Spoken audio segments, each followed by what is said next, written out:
My golf cart is a 2009 EZGO RXV.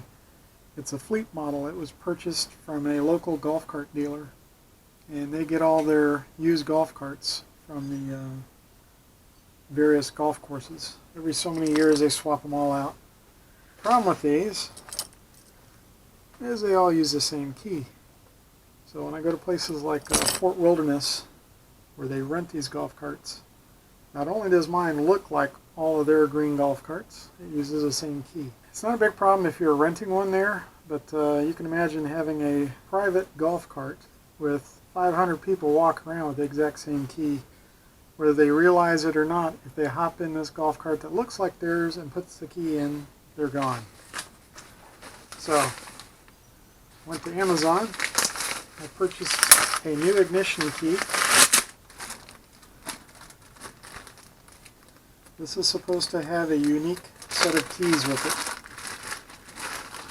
What that really means is there's probably a couple dozen different combinations, none of which is the stock EZGO key. So here's the replacement.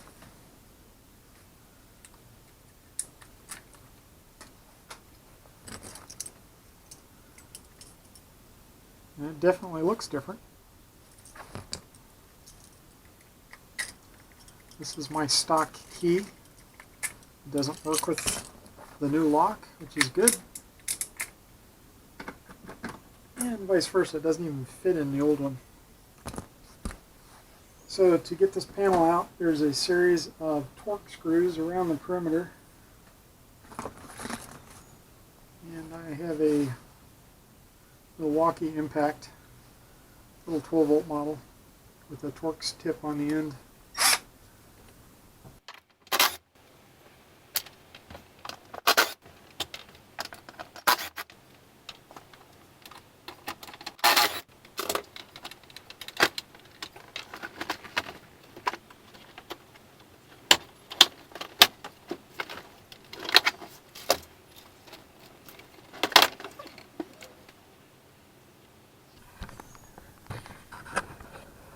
There's a tab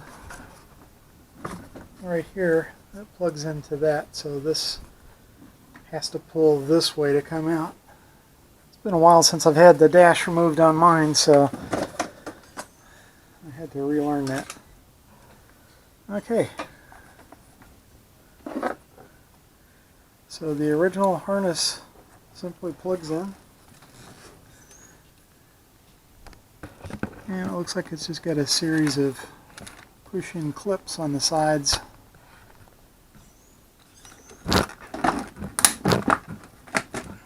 That's it.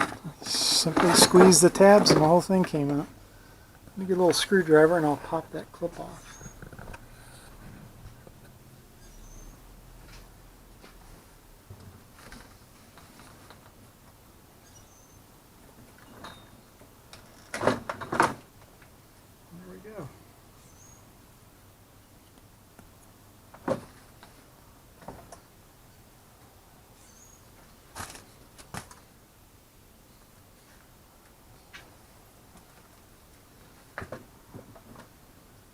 This has got these little raised plastic pieces on here like an indexing key, and there's corresponding notches in the front panel.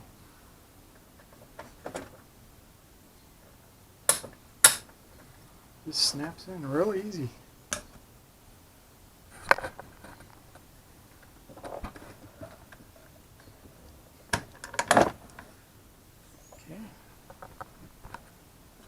Let's try the new key and see if it works.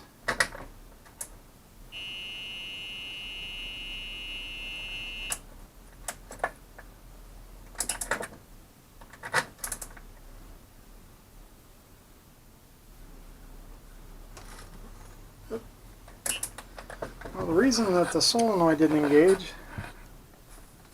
I still had it plugged into the charger. That's a safety feature. Let's try that again. There goes the click. So, yep, works fine. Now I'll just reverse the process. And it looks like I need to take this out This piece needs to tuck behind there, and I don't really want to fatigue the plastic by yanking on it. I have a whole set of these Torx bits. And that one is a T45.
Well, that was pretty straightforward and easy.